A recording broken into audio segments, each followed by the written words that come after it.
Та Астанинская хартия, которая была принята, она действительно очень важна тем, что, во-первых, она сочетает в себе хельсинские принципы и развивает их в дальнейшем. Поэтому мы видим такой мост, что ли, который протянулся из 1975 года до 1910 года. Это очень важно. Кроме того, я бы хотел обратить особое внимание на то, что, вот смотрите, последний саммит ОБСЕ был 11 лет назад в Стамбуле, да, и вот именно там Россия подверглась жутчайшим нападкам и таким довольно оскорбительным принуждением. Например, нас там принуждали вывести свои базы оттуда, из Приднестровья, из Грузии там, и прочее, прочее. Вот. А сейчас произошло, так сказать, все совсем по-другому. То есть этот саммит закончился в таком позитивном, что ли, духе для нашей страны. И вот как раз так сказать, председательство Казахстана в ОБСЕ, оно этому способствовало. Действительно, может быть, не были достигнуты прорывные такие вот моменты, как какие-то либо шаги по урегулированию того же Карабахского конфликта. Не все сразу, как говорится, делается, да, но вот я бы еще раз хотел обратить внимание на то, что для собственно, России это было таким вот очень хорошим знаком, что именно не было такой вот огульной и нехорошей критики, что ли, по сравнению с той, которая была 11 лет.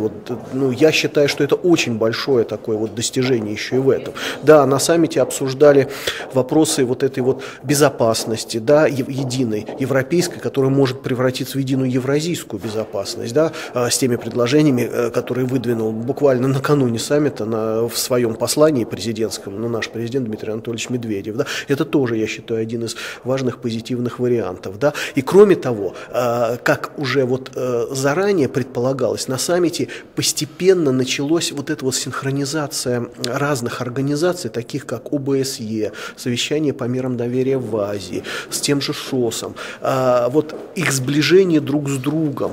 И я считаю, что вот именно это даст в конечном счете очень благоприятное вообще значение и влияние на ситуацию на всем Евразийском континенте, начиная, скажем так, от Атлантики и до Тихого океана. То есть это, я уверен, будет способствовать тому, что многие конфликты, существующие на Евразийском континенте, те, которые я уже перечислил на территории Приднестровья, Молдавии, на территории Карабах, Грузия и в Грузии, а кроме того, тот же Афганистан, если мы возьмем, это тоже очень такой важная точка, да, синхронизация деятельности всех вот этих вот организаций, я уверен, она может привести к более, так сказать, значимому, что ли, урегулированию вот этих вот конфликтов. И это, я считаю, тоже одно из важнейших, так сказать, моментов, которые были на этом саммите. И кроме того, я действительно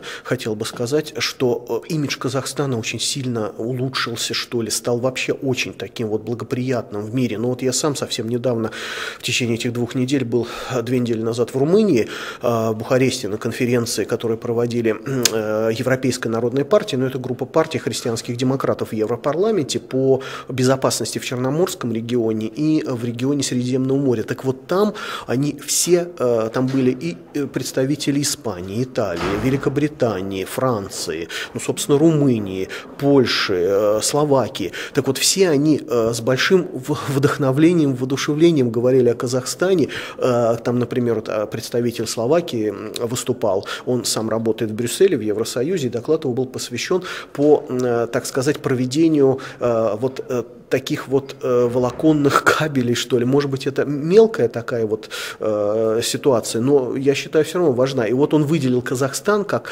страну, которая будет связующим звеном между Китаем, с одной стороны, и странами Восточной и Западной Европы. Он предлагал еще, естественно, Россию к этому присоединить. То есть это показывает то, что Казахстан, он еще больше набирает силы, становится одним из тяжеловесов мировой политики. Кроме того, еще последнее, так сказать, я могу сказать то, что тоже 3 года назад я работал в Миланском университете имени Луиджи Бакони, а этот университет, он как бы ассоциирован с концерном Эни известным, который газ и нефть, да. Так вот, у них там есть отдельная секция, посвященная Казахстану, потому что концерн Эни очень плотно работает на Каспийском шельфе, и не только, так сказать, нефть и газ добывает, ну, вместе с казахстанскими коллегами, но еще и проводит очень большую работу по, так сказать, строительству больниц, детских садов и прочее, прочее. То есть имидж Казахстана на Западе действительно он очень и очень хороший. Вот коллега Казанцев, который вот тут выступал, он быстро ушел, вот он это говорил, я вот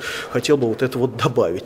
Ну и я думаю, что в дальнейшем, так сказать, теперь Казахстану предстоит председательство в Совете министров Организации Исламской конференции со следующего года. Я думаю, он тоже достойно проведет вот это председательство в такой вот уже, так сказать, восточной во многом организации, да, и это будет продолжение вот этой вот синхронизации между западными и восточными структурами. Скажите, пожалуйста, итоги саммита как-то скажутся на перезагрузке российско-американских отношений? Хотелось бы, конечно, но сейчас очень многое будет зависеть от того, как пойдут дела, собственно, в Конгрессе и прежде всего вот в Палате представителей, ну и Сенате, да, потому что после последних выборов республиканская партия получила, причем очень солидное большинство, и теперь сменится практически все руководство Палаты представителей, придут и спикер республиканец, и председатели комитетов, таких важных, особенно как комитетов по международным делам, да, и они резко против настроены, вот многих вот договоров, которые мы подписали уже там по СНВ и прочее, прочее.